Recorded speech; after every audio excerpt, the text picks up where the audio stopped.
우리는 인생을 살아가면서 억울한 일을 당하기도 하고 마음속 깊은 분노가 치밀어 오를 때를 경험합니다.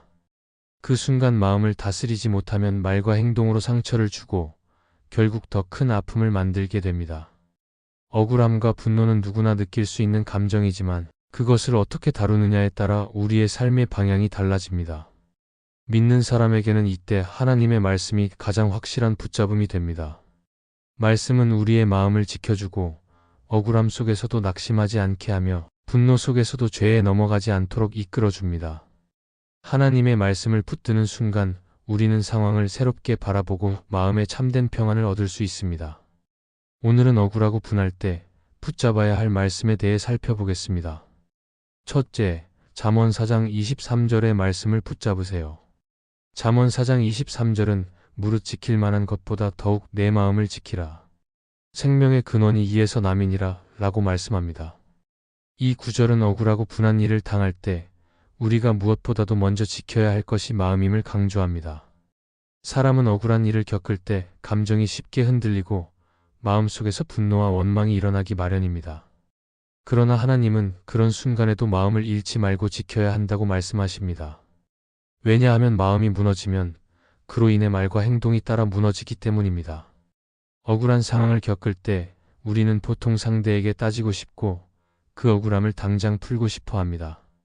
하지만 그렇게 감정대로 반응하다 보면 오히려 더 큰 상처를 만들고 하나님이 기뻐하시지 않는 길로 나아가게 됩니다. 그래서 하나님은 잠언을 통해 마음을 지키라는 말씀을 주십니다.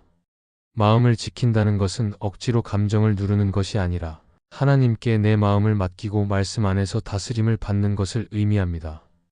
기도로 분노와 억울함을 내려놓고 말씀으로 다시 마음을 새롭게 할 때 우리의 마음은 지켜집니다.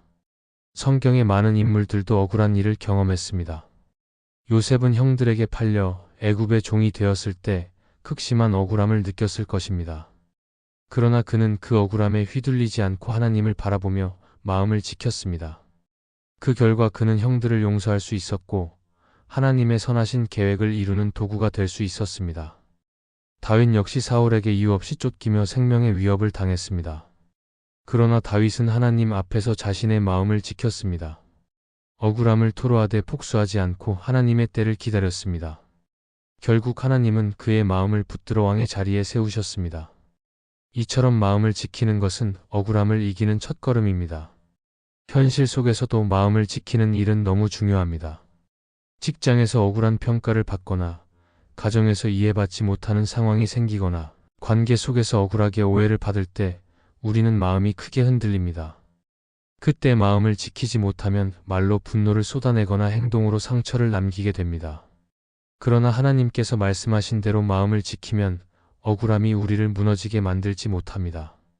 오히려 그 마음 속에서 생명의 근원이 흘러나와 평안과 지혜를 얻게 됩니다.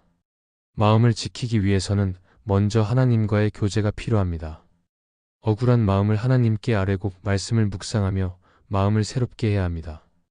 또 믿음의 공동체 안에서 함께 기도하고 위로받으며 마음을 세워갈 때 우리는 더욱 굳건히 설 수 있습니다. 그리고 무엇보다 성령께서 우리의 마음을 지켜주신다는 사실을 믿어야 합니다. 성령께서 내 마음을 주장하실 때 억울함과 분노가 다스려지고 평안과 인내가 자리하게 됩니다. 억울함은 누구에게나 찾아올 수 있지만 그때 마음을 어떻게 지키느냐에 따라 결과는 달라집니다. 마음을 잃어버리면 억울함이 죄로 이어지지만 마음을 지키면 하나님이 주시는 생명의 길을 걸을 수 있습니다. 잠언의 말씀처럼 무릇 지킬 만한 것보다 더욱 마음을 지키는 것이 억울함을 이기는 비결입니다. 하나님은 우리의 상황을 다 아시고 우리의 억울함도 다 보고 계십니다.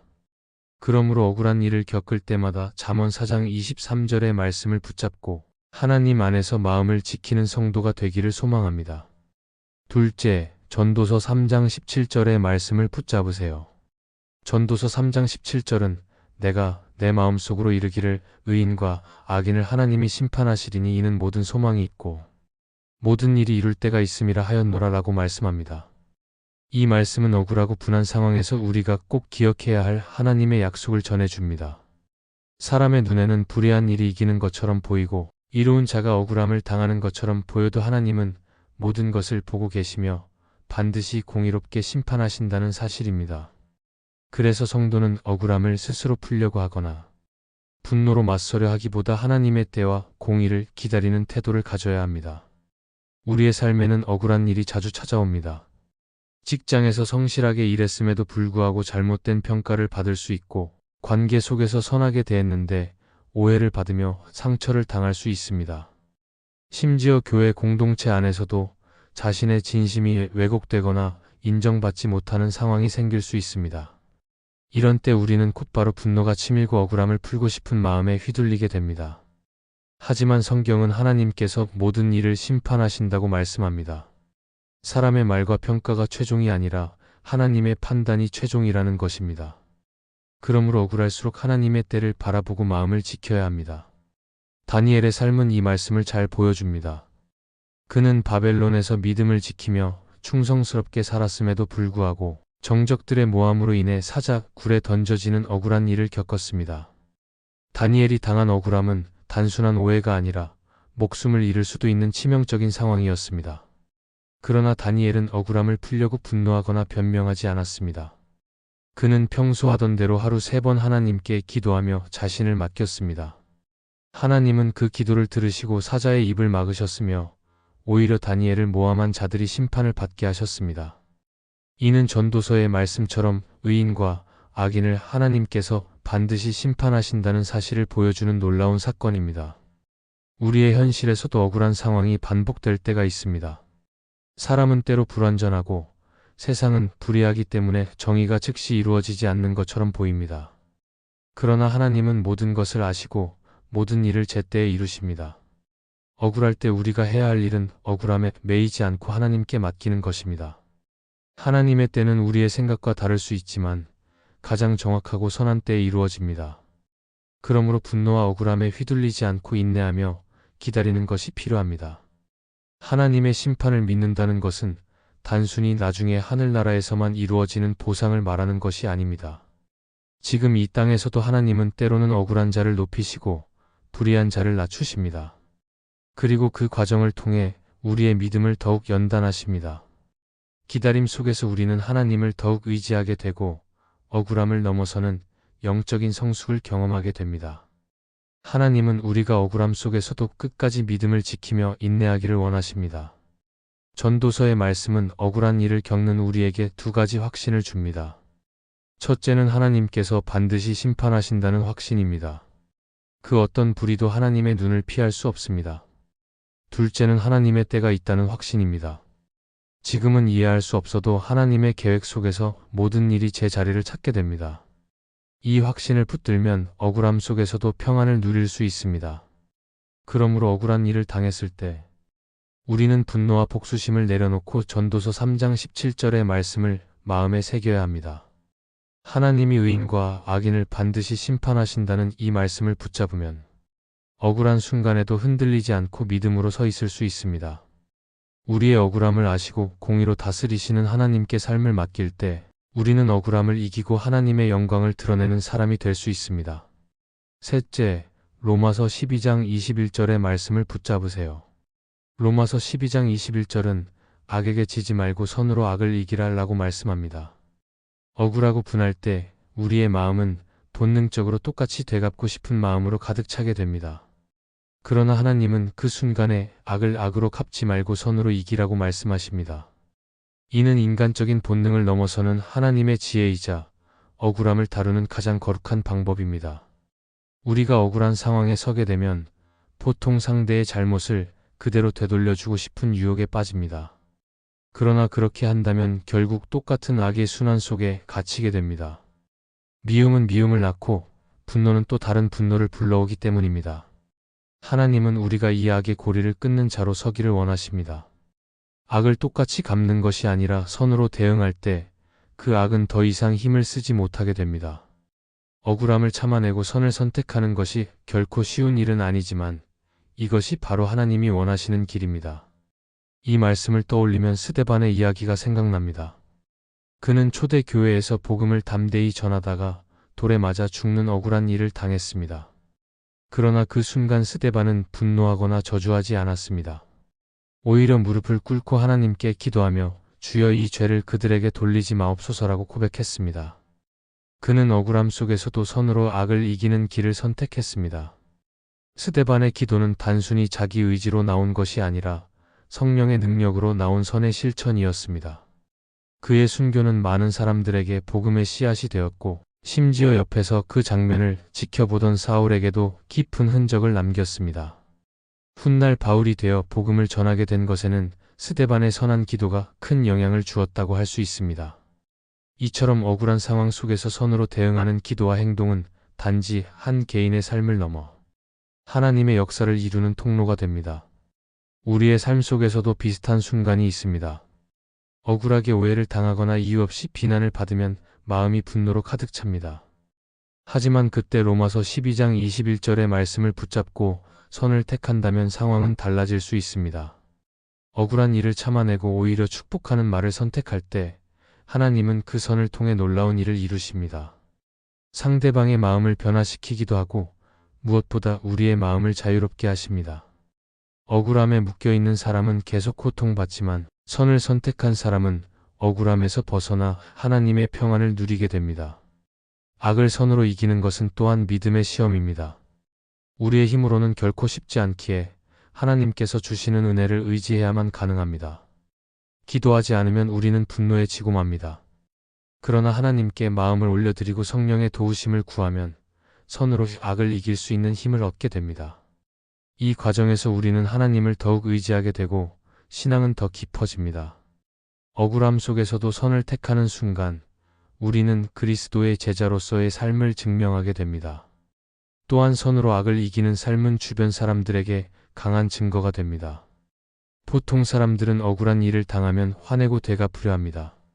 그런데 믿는 사람이 그 상황에서 선으로 반응한다면 그것은 세상 사람들이 이해할 수 없는 모습으로 다가옵니다. 결국 그 모습을 통해 하나님의 사랑이 전해지고 복음이 증거됩니다. 우리가 억울함을 당했을 때 선으로 반응하는 것은 단순한 자기 절제가 아니라 하나님 나라의 능력을 세상에 드러내는 일입니다. 그러므로 억울하고 분할 때마다 로마서 12장 21절의 말씀을 꼭 붙잡아야 합니다. 악에게 지지 않고 선으로 악을 이긴다는 이 말씀은 단순히 도덕적인 가르침이 아니라 하나님의 백성으로서 살아가야 할 삶의 원리입니다. 하나님은 우리의 억울함을 아시고 우리가 선을 선택할 때 반드시 그 열매를 맺게 하십니다.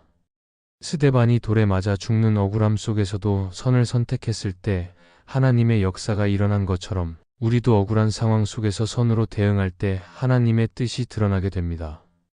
결국 선으로 악을 이기는 것이야말로 억울함을 이기고 분노를 다스리는 가장 강력한 길입니다. 넷째, 시편 56편 8절의 말씀을 붙잡으세요. 시편 56편 8절은 나의 유리함을 주께서 계수하셨사오니 나의 눈물을 주의 병에 담으소서 이것이 주의 책에 기록되지 아니하였나이까? 라고 고백합니다. 이 말씀은 우리가 억울한 일을 겪고 분한 마음에 눈물을 흘릴 때조차 하나님께서 결코 외면하지 않으시고 그 눈물 하나까지 기억하신다는 약속입니다. 사람에게는 우리의 억울함이 제대로 전해지지 않고 때로는 무시되거나 오해받을 수 있지만 하나님은 우리의 작은 신음조차 귀하게 들으십니다. 그렇기에 억울하고 분한 순간일수록 하나님 앞에 눈물을 가지고 나아가야 합니다. 바울은 복음을 전하다 수없이 억울한 일을 당했습니다. 매를 맞고 감옥에 갇히고 누명을 쓰고 심지어 죽을 고비를 넘기기도 했습니다. 그러나 그는 낙심하지 않았습니다. 오히려 그 상황 속에서 기도와 찬송으로 하나님께 마음을 올려드렸습니다. 그가 빌립보 감옥에서 매를 맞고도 한밤중에 찬송하며 기도했을 때 하나님은 옥문을 열어주셨습니다. 바울이 억울한 상황 속에서도 하나님께 시선을 고정하고 눈물을 기도로 바꾸었기에 하나님의 능력이 나타난 것입니다. 시편 기자의 고백처럼 바울의 눈물과 고통도 하나님의 책에 기록되었고 결국 복음을 더욱 넓게 전하는 도구로 쓰임 받게 되었습니다. 우리의 현실도 다르지 않습니다. 억울한 일을 당할 때 마음속에서는 분노가 치밀고 억울함을 어떻게든 풀고 싶다는 욕구가 일어납니다. 그러나 그 순간 시편의 말씀을 기억하며 내 눈물을 하나님께 드릴 때 억울함은 더 이상 나를 무너뜨리지 못합니다. 하나님이 나의 눈물을 귀하게 여기신다는 사실이 우리의 마음을 지켜줍니다.